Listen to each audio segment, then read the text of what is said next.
Assalamualaikum. Jangan lupa like, comment, and subscribe. Bye.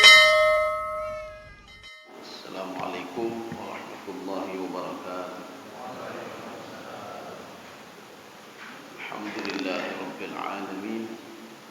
Wassalatu wassalamu ala asyrafil anbiya'i wal mursalin wa ala alihi wa ashabihi ajma'in. Raditu billahi rabba wa bil islami dina wa bi Muhammadin nabiyya wa rasula. Rabbi shrah li sadri wa yassir li amri wahlul 'uqdatam min lisani yafqahu qawli. Allahumma ij'al jam'ana hadza jam'an marhuma wa tafarruqana min ba'dihi tafarruqan ma'suma. Kaum muslimin dan muslimat sidang jamaah subuh yang dirahmati Allah. Di dalam ayat suci Al-Quran, Allah Subhanahu wa taala berfirman, "Ya ayyuhalladzina amanu sabiru wasabiru warabitu." Jadi dalam konsep hidup di dunia itulah kita jalani itu saja. Artinya Allah menyuruh kita bersabar. Jadi untuk hidup di dunia bersabar untuk beribadah, bersabar dalam segala hal, bersabar mendidik anak, bersabar mencari rezeki. Wasabiru, dan jadilah orang yang sabar.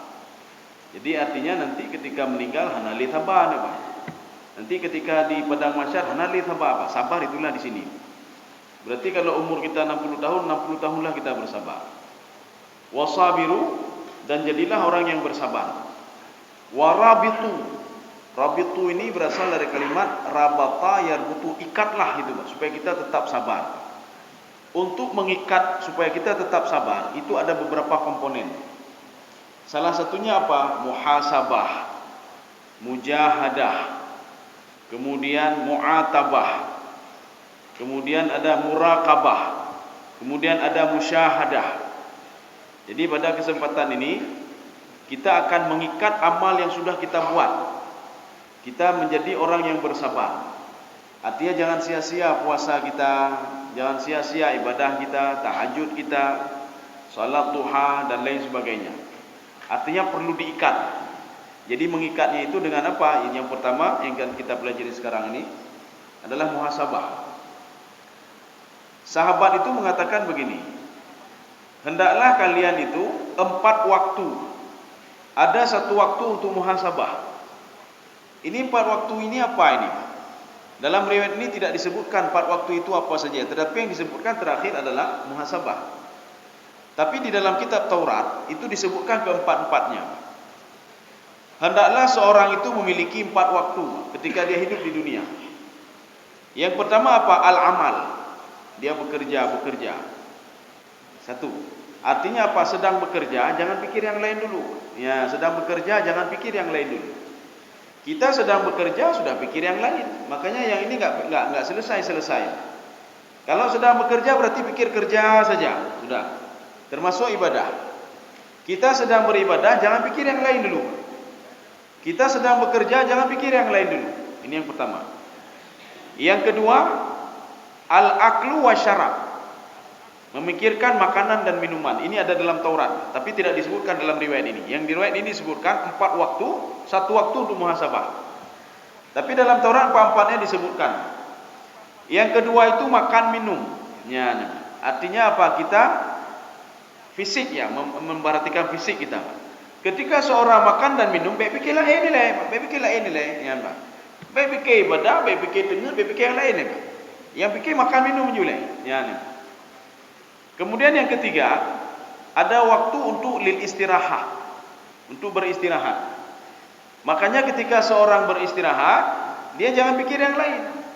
Baik sedang istirahat kepikir makan minum, sedang makan minum kepikir istirahat, sedang beribadah kepikir dengar. Jadi artinya apa? Kan tak ini. Hidup ini artinya hana mengaude. Sedang makan pikir tidur, sedang tidur pikir makan. Ini sudah 3. Kemudian yang terakhir adalah muhasabah. Muhasabah itu apa? Muhasabah ini berasal dari kalimat hasabah yuhasibu. Muhasabah. Makanya Umar bin Khattab mengatakan, hasibu anfusakum qabla an tuhasabu. Ini bukan hadis ini biasalah. Ini bukan keluar dari mulut Rasulullah tidak, tetapi Umar bin Khattab mengatakan hasibu anfusakum qabla an tuhasabu. Hendaklah kalian itu hasabu itu mengira-ngira. Ini apa yang sudah kita lakukan. Apakah ibadah kita diterima atau tidak? Apa kekurangannya? Kenapa kita urusan dunia ada muhasabah? Kita punya kios, punya kedai, punya usaha dan lain sebagainya. Kenapa habis sebulan, 2 bulan kita muhasabah? Nyopakan hana lagut. Kenapa tidak laku ini? Kenapa tidak laku? Apa yang banyak lakunya? Jadi makanya muhasabah. Kenapa urusan dunia ada muhasabah? Kenapa tidak berhasil begini? Rubah kurikulum, rubah ini. Kenapa tidak pintar-pintar anak ini? Rubah kurikulum lagi. Tidak pintar lagi, rubah lagi kurikulum. Kenapa hal yang seperti itu kita pikirkan? Kenapa untuk diri kita sendiri kita tidak pikirkan? Ya. Jadi artinya muhasabah itu harus ada. Karena Imam Al-Ghazali mengatakan begini. Banyak orang yang sujud kabeh ya, Pak. Masuk sujud apa? Ibadah. Tapi mati ke bubuk ciknya. Maksiat juga makin banyak. Sujud makin banyak, maksiat juga makin banyak. Ya, Pak. Kemudian ada juga yang dikatakan oleh perkataan Imam Ahmad bin Hanbal. Pada suatu masa nanti orang-orang salat tapi dia tidak salat, ya, Pak. Urungnya semayang tapi tidak salat. Jadi makanya Imam Ahmad bin Hanbal khawatir kalau masa itu adalah masa-masa kita. Kita salat tetapi tidak salat. Ya. Artinya apa? Salatnya tidak punya nilai. Makanya kan dianggap seperti tidak salat. Ini kenapa? Karena tidak ada muhasabah. Makanya itulah fungsinya muhasabah. Jadi Allah Subhanahu wa taala berfirman pada surah Al-Hasyr. Jadi pembahasan kita ini masalah muhasabatun nafsi ba'dal amal. Kita muhasabah setelah kita bekerja. Apa kekurangannya? Apakah ibadah tadi diterima? Apakah ibadah tadi ditolak oleh Allah Subhanahu wa taala? Sehingga di dalam konsep Imam Al-Ghazali ada raja dan khauf. Raja dan khauf, dia mengharap kepada Allah supaya salatnya diterima. Seorang mengharap kepada Allah supaya ibadahnya diterima. Seorang mengharap kepada Allah supaya sedekahnya diterima. Wal khauf, dan dia takut kalau salatnya itu ditolak oleh Allah. Ibadahnya ditolak oleh Allah. Makanya konsep ar-raja selalu berdampingan dengan al-khauf. Ar-raja wal khauf. Tidak ada raja saja Pak kalau tidak ada khauf. Ada orang minta surga terus pada Allah, raja terus, tapi dia tidak takut kepada Allah. Maksiat tetap dia buat. Ya, Pak. Dan dia tidak takut kalau akan dimasukkan ke dalam neraka. Dan dia tidak takut kalau amal ibadah dia ditolak oleh Allah. Makanya dua konsep ini harus ada. Konsep raja dan khauf. Dalam berdoa begitu juga. Di dalam berdoa bukan mohon saja kepada Allah, tetapi kita takut kalau doa kita ditolak oleh Allah. Dan kita takut kalau amal ibadah kita ditolak oleh Allah. Ini sama seperti orang mengutang, orang utang. Orang kalau ingin pinjam duit, dia dua-dua ada Pak, raja dan khauf. Sehingga apa? Ketika dia pinjam duit sama orang lain, apapun mau dia lakukan. Ya, dia mohon supaya dipinjamkan duit dan dia takut kalau orang itu tidak meminjamkan duit kepada dia. Ya. Jadi artinya apa? Dia memohon sekali dan dia takut tidak diberikan.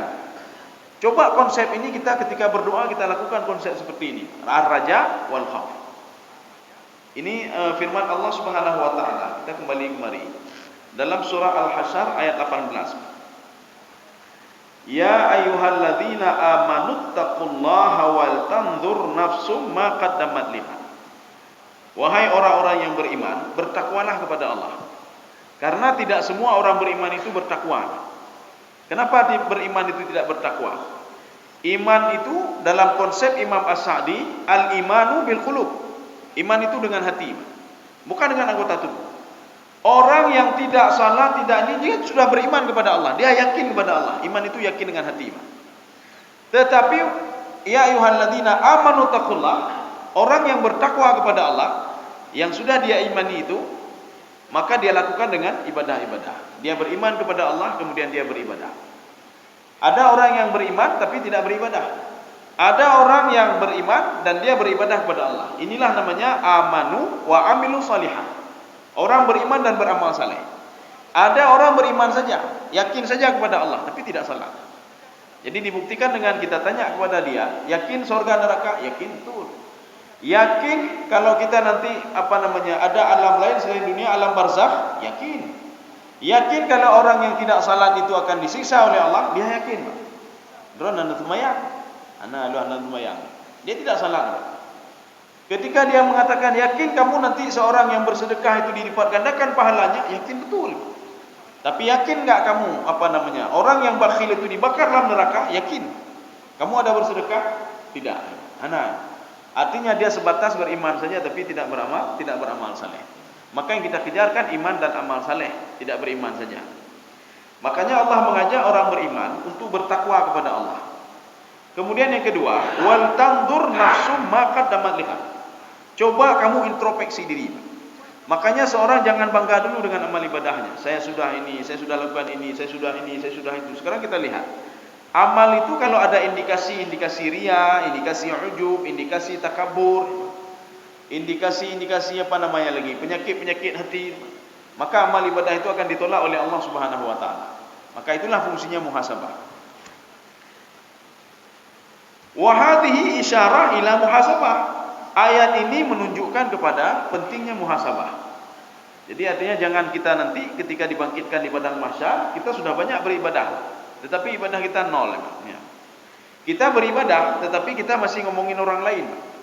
Kita beribadah, kita salat, kita puasa, kita baca Quran, kita tahajud, kita pergi haji dan umrah, tetapi kita juga masih ngomongin orang lain. Artinya apa? Amal ibadah kita kan nanti hilang juga. Hilangnya bagaimana? Ketika di padang mahsyar kata Rasulullah sallallahu alaihi wasallam, kamu tahu enggak kata Rasulullah, atadruna manil muflis? Tahu enggak orang-orang yang rugi? Sahabat menjawab, karena ini kalimatnya rugi pasti masalah harta. Al-muflisu fina man la dirham lahu. Orang muflis itu enggak punya duit ya Rasulullah. Rasulullah menjawab tidak. Orang muflis ketika dibangkitkan di padang mahsyar, dia datang dengan pahala hajinya, pahala umrahnya, pahala salatnya, pahala baca Al-Quran, pahala tahajud, pahala sedekah dan lain-lain sebagainya. Tetapi dia wasyatama hadza, dia mencaci maki si fulan, menzalimi si fulan, mencurangi si fulan, mengurangi timbangan si fulan. Bagaimana ya Rasulullah? Diambil kebaikan-kebaikan dia diberikan kepada si fulan, si fulan, si fulan. Sehingga amal kebaikan dia sudah habis. Sahabat bertanya, kalau sudah habis kebaikannya bagaimana ya Rasulullah? Fatukhadhu min khatayahu. Diambillah kejahatan orang yang dia zalimi tadi diberikan kepada dia. Ada 10 orang dia zalimi, 10 kejahatan ke dia. 100 orang dia zalimi, 100 kejahatan datang ke dia. Sehingga dia tidak dapat apa-apa lagi. Maka itulah fungsi muhasabah. Artinya apa? Rugo lun temayang menyolong kun gegap. Rugo lun temayang menyolong mentang lun zalimi gap. Rugo lun temayang menyotekan macam-macam. Pekat karena rugo ni Pak. Artinya apa? Tidak ada nilai ibadah kita di sisi Allah Subhanahu wa taala. Ya. Ala ma madha minal a'mal. Jadi amal ibadah yang sudah kita lakukan itu perlu introspeksi diri supaya jangan sia-sia. Apakah salat kita diterima atau ditolak oleh Allah Subhanahu wa taala? Makanya Umar radhiyallahu anhu mengatakan, hasibu anfusakum qabla an tuhasabu. Kamu hisablah dirimu sebelum kamu dihisab oleh Allah. Dihisab oleh Allah apa? Diperhitungkan oleh Allah di padang mahsyar. Ini ibadahmu saya tolak kata Allah. Kenapa saya tolak? Karena ada unsur riya. Ibadahmu ini saya berikan ke orang lain. Kenapa? Kamu dulu menzalimi orang lain. Ya, namanya. Tapi kalau kita muhasabah di dunia, kita bisa introspeksi diri. Artinya apa? Kita bisa menjaga salat kita dan ibadah kita supaya tidak dihapus oleh Allah Subhanahu wa taala. Wazinuha qabla an tuzanu. Coba kamu timbang-timbang dulu. Sebab besar mana maksiat kamu, sebesar mana kebaikan kamu. Kalau kamu timbang sekarang, ya, daripada nanti ditimbang di padang mahsyar. Kalau ditimbang di padang mahsyar kurang, maka kita tidak bisa menjadi tambahannya lagi. Tapi kalau kita timbang di dunia merasa kurang, bisa kita cari lagi.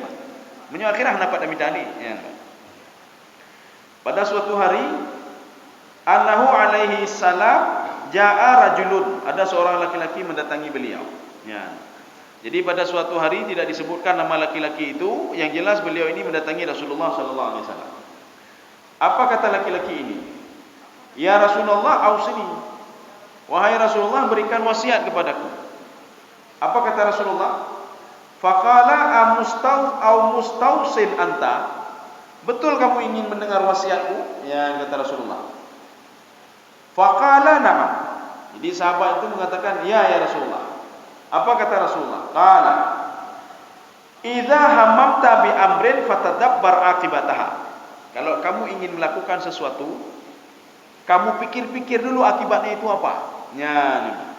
Saya bersedekah, kamu pikir dulu. Kalau kamu bersedekah ria itu, akhirnya kamu tidak dapat apa-apa, maka pikir dulu. Artinya kalau kamu bersedekah ada unsur ya, lebih baik enggak usah bersedekah. Kalau kamu ingin ngomongin orang lain, fatadabbar akibatuha. Coba kamu pikir-pikir dulu. Ini ada untungnya enggak sama kamu? Kalau tidak ada untung, jangan kamu lakukan. Kamu mau melakukan ibadah salat sunnah, ada untungnya enggak bagi kamu? Ada untungnya, Pak. Untuk menenangkan jiwa, lakukanlah salat itu. Artinya apa? Pikir dulu, Pak. Pikir dulu apa yang kamu lakukan. Fa in kana rasyadan famdihi. Kalau itu baik untuk dirimu, maka lakukan. Puasa itu baik untuk dirimu, lakukan. Nyo puasa ada puasa katanya, contoh puasa sunat. Puasa untuk ya pakai go, Pak. Nan puasa orangnya dah faham. Oh, pucit ngalu mental lu puasa dah faham. Kalau itu niat kamu puasa untuk ya pakai go, lebih baik puasa Pak. Tetapi kalau kamu lihat ada kebaikan di puasa itu, nyo selamanya pu hati medaduk sangat apa punya. Hana napah, hana betul hati, Pak. Makanya dah puasa mendahlah nyo. Nyo jin cukup jai salah dubu, Pak. Dah puasa mendah. Artinya apa? Niat puasa beliau karena Allah Subhanahu wa taala supaya Allah membantu dia menghilangkan jin yang ada dalam tubuh dia. Cukup oleh syaitan itu, Pak. Maka dia berpuasa. Maka Rasulullah mengatakan fa in kana fihi rasyada famdihi. Kalau ada kebaikan-kebaikan, maka lakukanlah puasa itu, lakukanlah ibadah itu. Sedekah untuk menampakkan kepada orang lain, lebih baik enggak usah saja, enggak usah, enggak ada manfaat apa-apa sama kita, rugi saja. Sudah habis duit kita keluarkan, tapi tidak ada manfaat sama sekali. Maka Rasulullah mengatakan lagi, wa in kana hayyan fantahi anhu. Kalau seandainya yang kamu lakukan itu bermudarat bagimu, fantahi anhu, maka tinggalkanlah perbuatan itu. Kaum muslimin sedang jemaah yang dirahmati Allah. Karena tu salah kan, ada orang begini. Alah lo ya semayang tu, bahkan ya ria. Ya ria. Saya nak mau saya banyak sekali bersedekah, kenapa? Takut ria nanti, takut ria. Kenapa Pak itu ria ya, Pak? Saya takut nanti pergi salat berjamaah, saya takut baca Quran, saya takut umrah. Itanya pakai ya ke umrah. Ya ria tu, ikala ligau. Dijawab oleh Imam Ghazali, itu bukan ria, nyambuk syaitan ya. Itu perbuatan syaitan yang tidak mau melakukan kebaikan-kebaikan. Yang ke ria nanya. Jadi ada saya nak mau. Yuk kita beribadah salat di masjid. Hai lu. Ria kalau ligam tu. Nyambuk syaitan yang bakar ria, dia nyambuk syaitan ya. Artinya syaitan mencari celah, bisa dalam ibadah, bisa dalam maksiat ya. Makanya seorang itu ketika dia dalam beribadah bisa dimasuki oleh syaitan. Arti bisa dimasuki apa? Celah syaitan untuk menggoda manusia. Ketika manusia salat tahajud bisa digoda oleh syaitan. Ayudah don. Lebih hayi daripada orang lain. Oh, kamu mulai. Ketika seorang itu dipuji oleh syaitan, dia sudah mulai maka ibadah dia nanti hana-hana yumlin. Maka dia nanti mengatakan kepada orang lain macam-macam. Melalui ibadah bisa dimasuki oleh syaitan. Apalagi maksiat bisa dimasuki oleh syaitan. Kaum muslimin sedang jemaah yang dirahmati Allah. Wa yanbaghi lil aqil, ya ini ada dalam sebuah riwayat, ini yang kita bacakan tadi. Wa yanbaghi lil aqil, orang yang berakal itu maksudnya siapa? Manusia. Seorang manusia dia harus ayakuna lahu saat, 4 waktu. Ya, 4 waktu. Saatun yuhasibu fiha nafsahu. Ada satu waktu untuk muhasabah dirinya, ya. Jadi artinya apakah 4 waktu dalam Taurat itu 4 waktu.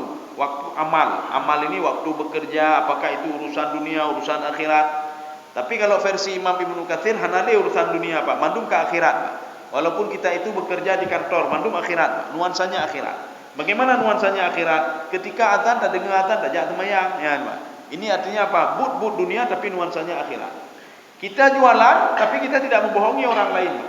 Kita jualan, kita tidak mengurangi timbangan, Pak. Kita sebagai pegawai negeri tidak menyusahkan orang lain, Pak. Sifat itu sudah termasuk apa? Ya, Pak. Akhiratnya itu buat akhirat nanti, Pak. Kita hidup di dunia tapi sudah but akhirat. Yang dikatakan lalai dengan dunia, nya laki baik-baik salah ni. Karena sebagian orang lain, hai pekah dan mekat ala but dunianya. Pekahanan aja ulang but dunianya. Jadi bu akhirat nak temayang mendang ya. Temayang mendang bubutnya bangun tahajud lain bu dunia mendung ya. Untuk mengsiasatinya kita bekerja di dunia tapi nilainya akhirat. Kita pergi ke sawah tapi nilainya akhirat. Kita pergi ke kantor tapi nilainya akhirat. Di kantor kita tidak korupsi punya orang lain, tidak menzalimi orang lain, tidak menyusahkan orang lain. Dari pertama kita berangkat dari rumah sudah ibadah terus dikira oleh Allah. Walaupun perbuatan yang kita lakukan adalah perbuatan dunia. Dan rugilah orang yang dia bekerja untuk dunianya, yang dia pikir cuma dunia saja. Maka dia dapat cuma satu saja. Kalau tadi dapat dua-dua, dunia akhirat dia dapat. Kenapa? Dia bekerja dunia, orientasinya akhirat. Ada orang bekerja dunia, orientasinya apa? Dunia juga. Pakai bancara bermelaba belu, ya nampak. Oh, tak pengegap, ya nampak. Maka beliau bekerja dunia dan dapat siksa juga. Maka dia pengegap, ya nampak. Ya. Nyo nanti but dunia, orientasi dunia. Maka sekarang kita robah, but dunia tapi orientasi akhirat. Boleh kita buat ini, buat itu, hanya masalah apa? Tetapi orientasinya akhirat. Beda pengegap. Ya. Menyudah pengegap sia-sia saja, nikmat cuma sebentar saja. Hasil dah pengegap itu kita nikmati cuma sebentar saja. Setelah itu tidak ada lagi. Kaum muslimin sedang jamaah yang dirahmati Allah. Makanya Allah Subhanahu wa taala mengatakan begini, salah satu muhasabah itu adalah bertaubat. Taubat itu muhasabah, ya. Allah mengatakan dalam Al-Qur'an, wa tubu ilallahi taubatan nasuha. Makanya di ayat lain kan begini, Pak. Wasari'u ila maghfiratin min rabbikum. Hendaklah kalian itu berlomba-lomba untuk mencapai ampunan Allah Subhanahu wa taala. Maka ini juga ada kaitannya dengan muhasabah. Seorang yang bertobat kepada Allah, lun tobat ya Allah, dia melihat ke belakang. Amal ibadah saya begini, ini saya begini. Gimana caranya diterima ibadah menyoda pupuk lagi nyawa? Gimana cara diterima ibadah menyoda kedanya sum'ah? Sum'ah itu apa? Nanti beda sum'ah, ujub, takabur, ria'nya beda-beda ya, Pak. Ini bukan 4 saja, banyak yang lain. Kalau sum'ah, kita melakukan sesuatu supaya didengar oleh orang lain. Sebelum didengar oleh orang lain, hatinya hana mangalam. Itu sum'ah namanya. Kita bersedekah, kita tidak nyaman hati kita sebelum sedekah kita itu didengar oleh orang lain. Nyo sum'ah naji, Pak. Ya, nih. Ujubnya bangga dengan amal ibadah. Ujub. Jadi artinya apa? Oh, lu kalun semayang, kalun tahajud, kalunnya, kalun je. Ya, nih, Pak. Kalau takabur membanggakan diri dan dia pekek kau. Yang kena takabur namanya. Yang beda takabur dengan ujub. Kalau ujub dia bangga dengan diri dia sendiri saja. Kaya dah lu kalau sembahyang latih, Pak. Saya sudah salat, saya sudah puasa, saya sudah ini. Walaupun korupsi 3 gah, hana buku 3 gah korupsi, hana buku. Karena kali dah sembahyang, kali dah. Ini ujub mana, Pak? Dia bangga dengan ibadahnya. Kemudian takabur, dia sudah bangga, kemudian dia pekek kau. Ya, nih, Pak.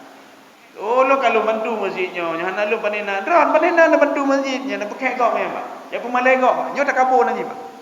Jadi makanya iblis itu, kenapa dia dikatakan takabur? Dia sudah bangga terhadap diri dia dan meyak pekek Nabi Adam alaihissalam. Kamu Adam diciptakan dari tanah kamu, lebih hebat saya. Ya, nih, Pak. Tapi kalau ujub itu cuma diri sendiri saja, Pak. Oh, kayi lu tak sembahyang, oh, hana kabereh, Pak. Tahajud kana, haji kana, umrah kana kabereh. Ya, nih, Pak. Nyo punya penyakit aja, Pak. Makanya menyo penyakit ini mentak iman dalam hati, ini bermasalah dengan ibadah. Maka kita takut apa namanya? Seperti kita punya kendaraan, Pak. Nah, penyakit dalam kendaraannya, Pak. Kan kendaraannya kan tidak maksimal, Pak. Bisa berhenti, bisa mogok tengah jalan dan lain sebagainya. Terus rugi sudah kita isi bensin penuh dan lain sebagainya. Kemudian dia mogok tengah jalan. Kenapa? Ada penyakit. Binanci kitanya. Rugi kita fisiknya hebat, tetapi ada penyakit. Waktu bak tajak berdua kahek ni, Pak. Maka ada penyakit. Maka penyakit hati lebih dahsyat lagi dibandingkan dengan penyakit ini, Pak. Penyakit tubuh. Kalau penyakit tubuh bisa diangkat. Bisa diangkat. Jak spesialis bisa diangkat. Kalau penyakit hati tak bisa diangkat, Pak. Minta doktor spesialis hati. Hana, Pak. Doktor nak tolong angkat penyakit ria lu tian. Hana, Pak. Hanya angkat. Doktor nak tolong angkat penyakit ujub lu tian. Hana cik hanya ni, Pak. Maka penyakit ria, penyakit ujub, penyakit takabur, ya, Pak. Penyakit-penyakit hati tidak ada yang bisa mengangkatnya kecuali kita berzikir kepada Allah. Yang hana lain. Jadi makanya syaitan kan menggunakan fasilitas ini. Fasilitas hati untuk menggoda manusia. Jadi artinya dia tidak menggunakan fasilitas otak, tidak, tapi hati, Pak. Yuwaswisu fi sudurin nas. Bukan yuwaswisu fi uqulin nas, tidak. Tapi fi sudur, Pak. Makanya syaitan itu dia terus dekat sehingga ketika seorang ujub itu makin dia dekati terus, Pak. Makin dia dekati. Maka di dalam tafsir Ibnu Abbas, apa kata Ibnu Abbas? Syaitan itu ketika manusia ada penyakit dalam tubuh dia, maka akan diletakkan kepalanya di atas hatinya, Pak. Dia tidur situ, Pak. Dia tidur. Itu namanya syaitan khannas namanya. Bagaimana wujudnya? Maka Ibnu Abbas mengatakan wujud syaitan khannas itu mulutnya seperti mulut khinzir, Pak. Babi ya. Kemudian kepalanya seperti kepala ular. Maka dia tidur di atas hati manusia.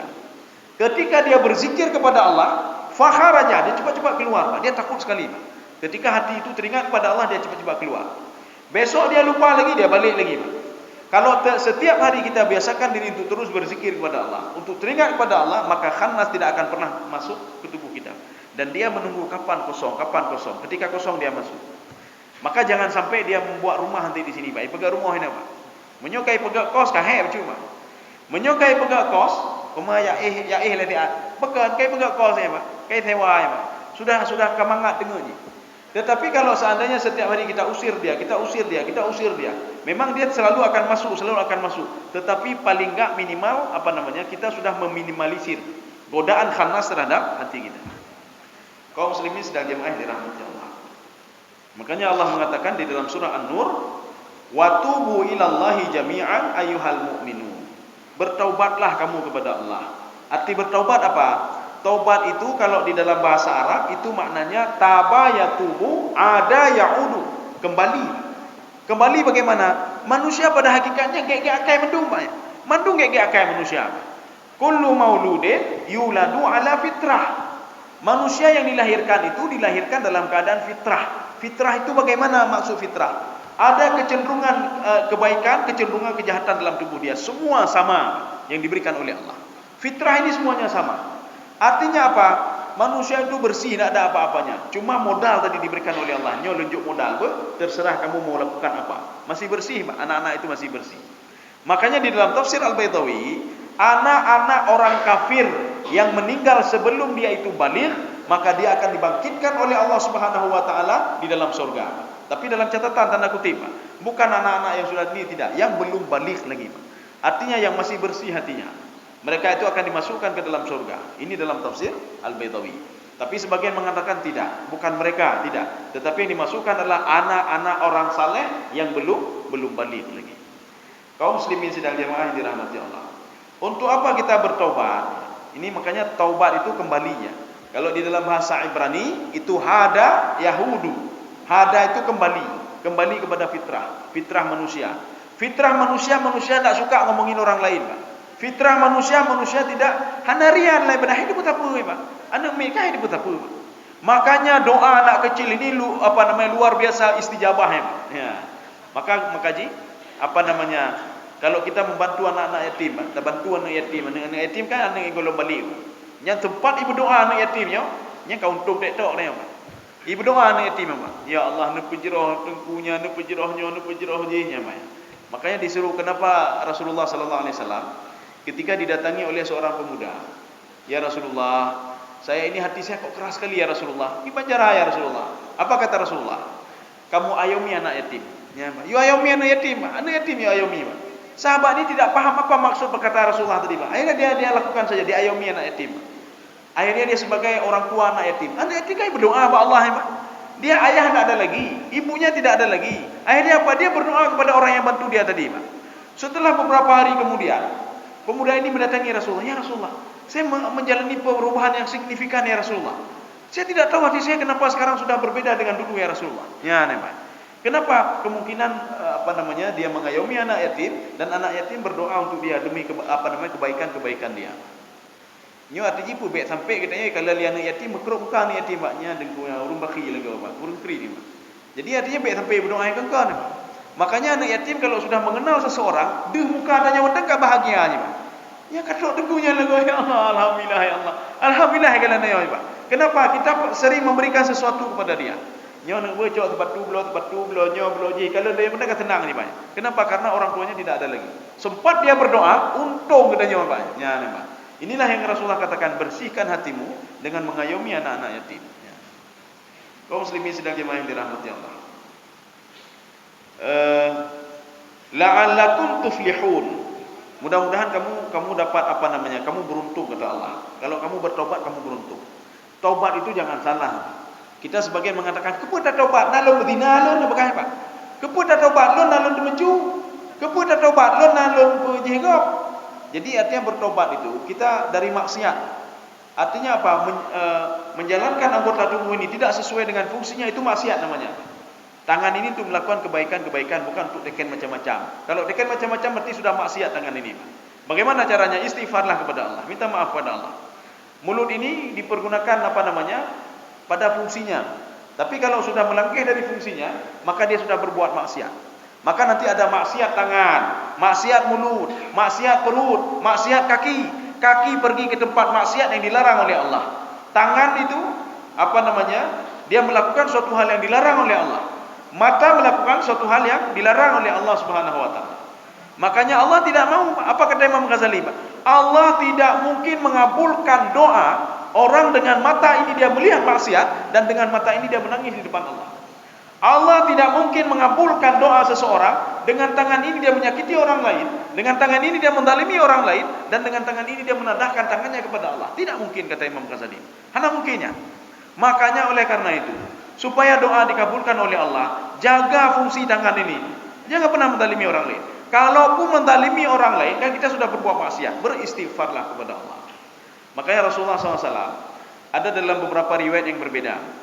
Saya beristighfar, kata Rasulullah, sehari itu la yaqillu an 70 marrah.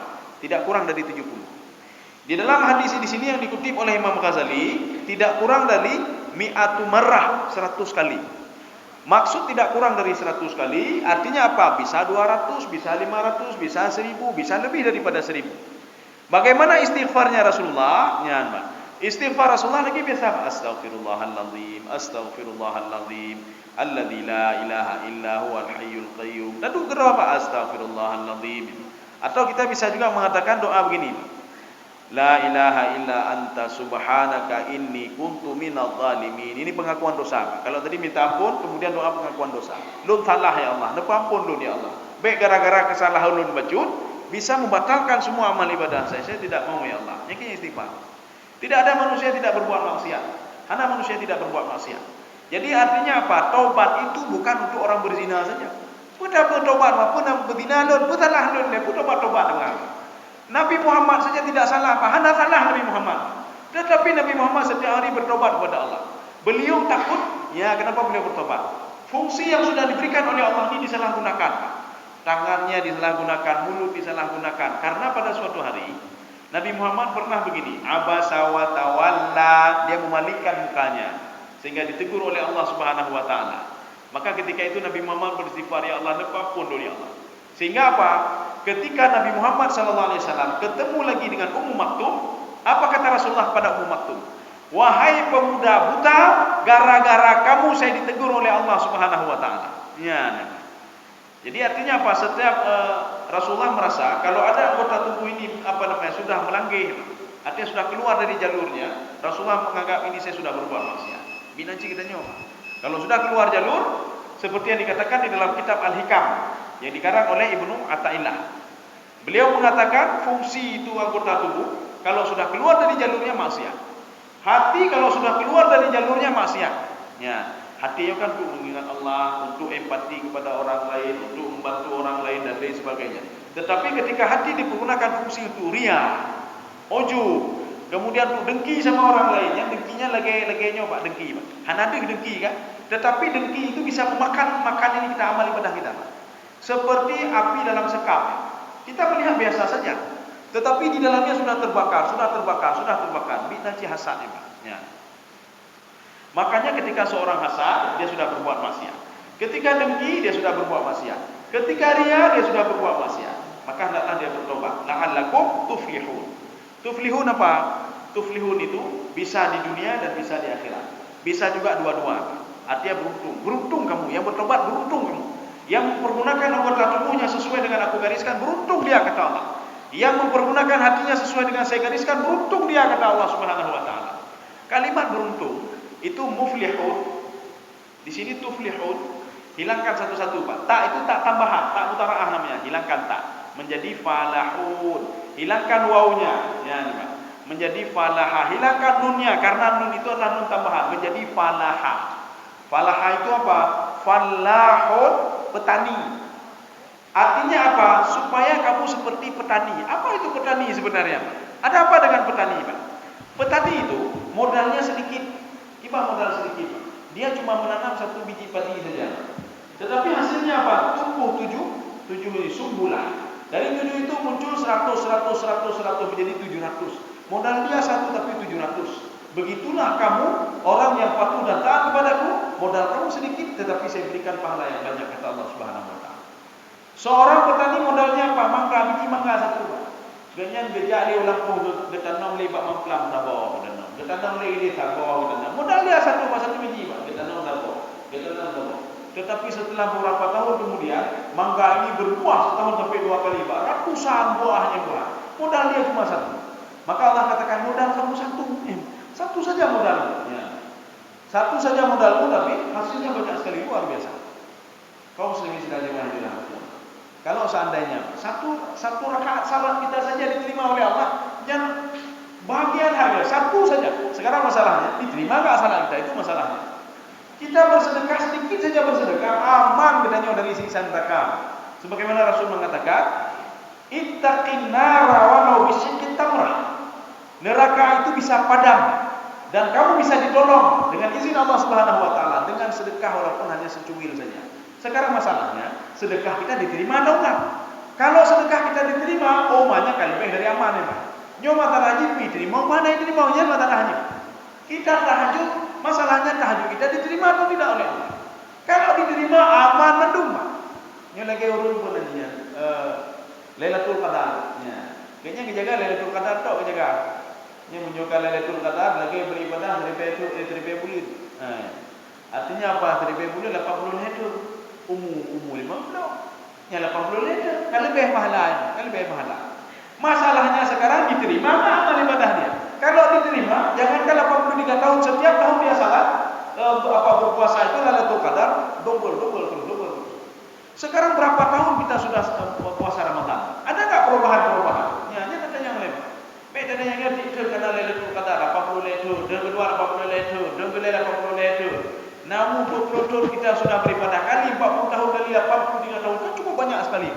Masalah sekarang diterima enggak itu? Ya, diterima enggak puasa kita di bulan suci Ramadan? Kaum muslimin sedang dirahmati Allah. Kita lanjutkan sedikit lagi. 5 menit lagi kalau bisa ya. Innal ladzina taqau, orang yang bertakwa itu, ya ini orang bertakwa. Maknanya apa? Kalau tidak dilakukan berarti tidak bertakwa. Orang yang bertakwa, idza massahum ta'ifum minasyaitan, kalau dia itu digoda oleh setan, dia berbuat maksiat, tadzakkaru, maka dia itu akan teringat kembali kepada Allah dan beristighfar kepada Allah, minta maaf kepada Allah. Kemudian apa lagi? Fa idzahum mubsirun, kemudian dia bermuhasabah. Tampilan kedua muhasabah. Makanya bagusnya muhasabahnya waktu main tahajud ni mah. Dadu gedo Pak ya Allah. Nun baru ko yang buku nyotang hana betul nol. Baru pun hana betul. Nyoronyo pula kalau buku. Jadi makanya muhasabah itu kan ke belakang, lihat ke belakang selalu. Maka saya harus baik lagi likuli supaya apa ibadah itu diberikan nilai oleh Allah Subhanahu wa taala. Sekarang kita perhatikan Umar bin Khattab. Umar bin Khattab radhiyallahu anhu, annahu kana yadribu qadamaihi bidurrah idza janna al-layl. Ya. Kita hanya ikut Umar bin Khattab. Umar bin Khattab memang luar biasa sekali. Karena Abu Bakar As-Siddiq ketika beliau mau meninggal dunia, beliau ngomong kepada anaknya. Apa kata beliau? Tidak ada orang yang sebanding dengan Umar bin Khattab. Ya, ada orang sebanding Umar bin Khattab. Ini pengakuan Abu Bakar As-Siddiq. Ya. Ada apa dengan Umar? Umar kalau sudah pulang ke rumah, sudah malam, apa yang dilakukan? Beliau mengambil bongkahan batu yang ada permatanya di hidupnya. Apa yang beliau lakukan? Dia pukul kakinya. Apa kata beliau?